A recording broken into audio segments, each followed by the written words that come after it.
दोस्तों, आज के इस वीडियो के जरिए हम महाभारत के एक ऐसे पात्र के बारे में चर्चा करने जा रहे हैं जो खास होते हुए भी उस युग का एक खास व्यक्ति नहीं बन सका। गुणों से भरपूर यह पात्र वाकई राजगद्दी पर बैठने योग्य था, लेकिन इसके अतीत ने इसे वह ओहदा हासिल ना होने दिया। हम यहाँ महाभारत ग्रंथ में वर्णित पात्र विदुर की बात कर रहे हैं। धृतराष्ट्र एवं पांडु के भाई विदुर को ना चाहते हुए भी कभी वह अधिकार हासिल नहीं हुआ जिसके वे अधिकारी थे। उनकी यह बदकिस्मती उनके जन्म के साथ ही उनके साथ आई। महाभारत ग्रंथ के अनुसार हस्तिनापुर नरेश शांतनु और रानी सत्यवती के यहाँ विवाह के पश्चात चित्रांगद और विचित्रवीर्य नामक दो पुत्र हुए, लेकिन पुत्रों का सुख राजा देख नहीं पाए, क्योंकि शांतनु का स्वर्गवास चित्रांगद और विचित्रवीर्य के बाल्यकाल में ही हो गया था। इसलिए उनका पालन पोषण भीष्म ने किया, जो कि शांतनु एवं गंगा के पुत्र थे। भीष्म ने अपने पिता को आखिरी श्वास तक उनके पुत्रों का ख्याल रखने का वचन दिया था। भीष्म ने यह प्रतिज्ञा ली थी कि वे कभी विवाह नहीं करेंगे और हस्तिनापुर की गद्दी पर उनके और सत्यवती के पुत्रों को ही बैठाएंगे। इसलिए वचनानुसार भीष्म ने चित्रांगद के बड़े होने पर उन्हें राजगद्दी पर बिठा दिया। लेकिन कुछ समय के बाद गंधर्वों से हुए युद्ध के दौरान राजा चित्रांगद की मृत्यु हो गई, जिसके बाद भीष्म ने उनके अनुज विचित्रवीर्य को राज्य सौंप दिया। समय आने पर वंश को आगे बढ़ाने के लिए भीष्म विचित्रवीर्य के विवाह का विचार बनाने लगे। कहते हैं उन्हीं दिनों काशीराज की 3 कन्याओं अंबा, अंबिका और अंबालिका का स्वयंवर होने वाला था। उनके स्वयंवर में जाकर अकेले ही भीष्म ने वहां आए समस्त राजाओं को परास्त कर दिया और तीनों कन्याओं का हरण करके हस्तिनापुर ले आए। राज्य में लाने के बाद जब उन्हें यह ज्ञात हुआ कि अंबा राजा शाल्व को पसंद करती हैं और उन्हीं से विवाह करना चाहती हैं, तो उन्होंने अंबा को राजा शाल्व के पास भिजवा दिया और अंबिका और अंबालिका का विवाह विचित्रवीर्य के साथ करवा दिया। भीष्म ने अपना कर्तव्य तो पूरा किया, लेकिन कुछ दिन के बाद ही अंबा वापस लौट आई।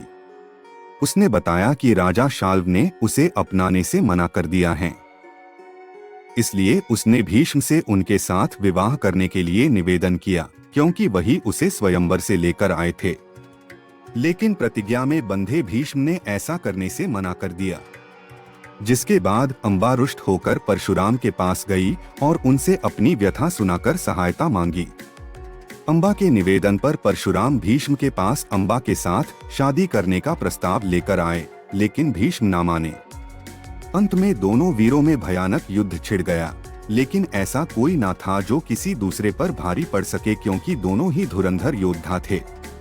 इसलिए दोनों के युद्ध को खत्म करने के लिए देवताओं ने हस्तक्षेप किया और युद्ध को बंद करवा दिया। अंबा निराश होकर वन में तपस्या करने चली गई।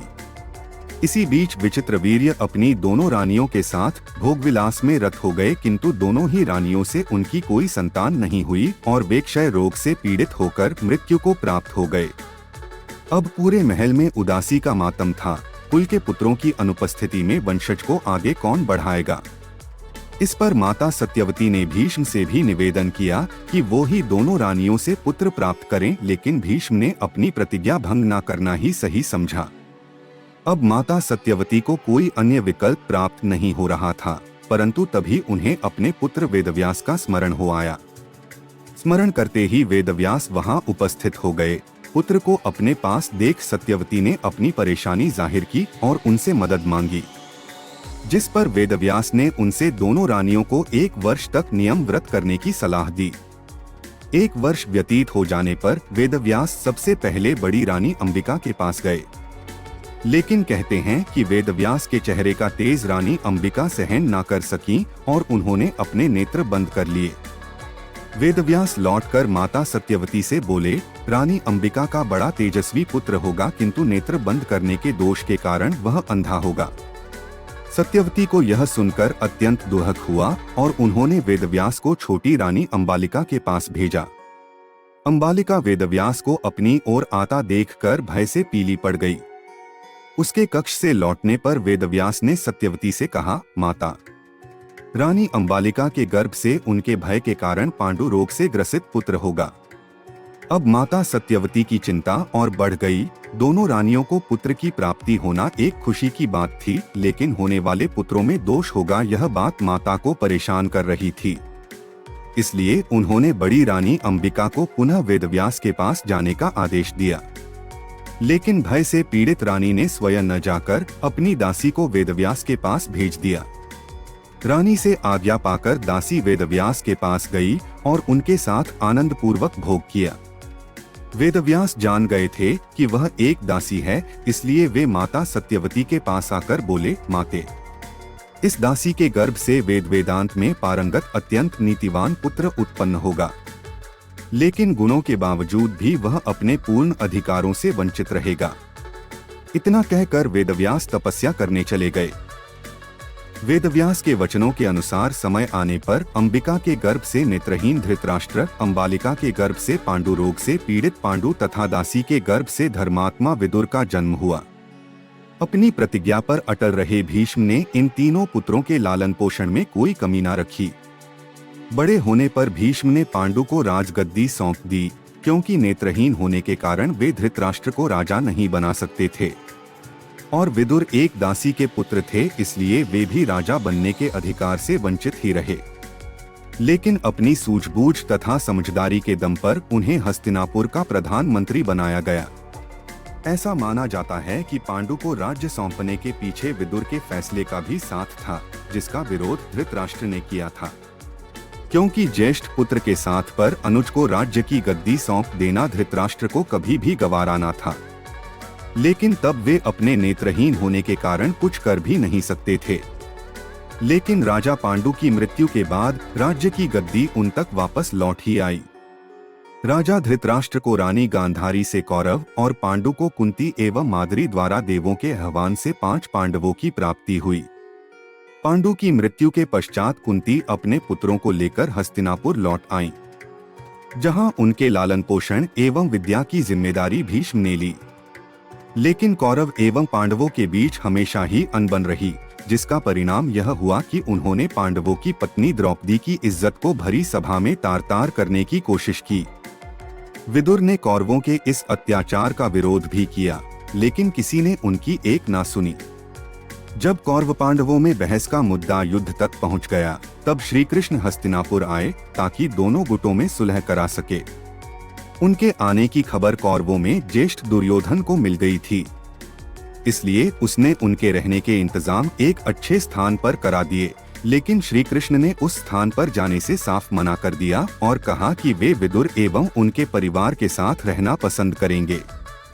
उस समय तो दुर्योधन कुछ नहीं बोला, लेकिन अगली ही सुबह भरी सभा में उसने विदुर को दुश्मनों का साथ देने के लिए जिम्मेदार ठहराया। केवल इतना ही नहीं, साथ ही विदुर एक दासी का पुत्र है और उसका अतीत क्या है, इस सब पर भी उंगली उठाई, जिससे क्रोधित होकर विदुर ने उससे कहा कि यदि वह उस पर विश्वास ही नहीं करता तो वह यह युद्ध लड़ना ही नहीं चाहते। तत्पश्चात विदुर ने सबके सामने सभा में ही अपना हथियार तोड़ दिया।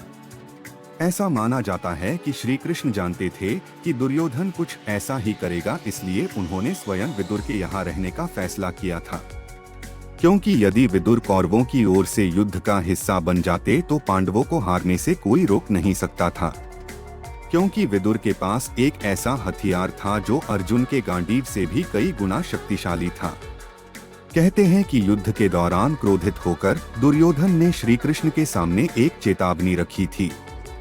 उसने कहा कि वह जब चाहे विदुर को हुक्म देकर युद्ध लड़ने के लिए तैयार कर सकता है।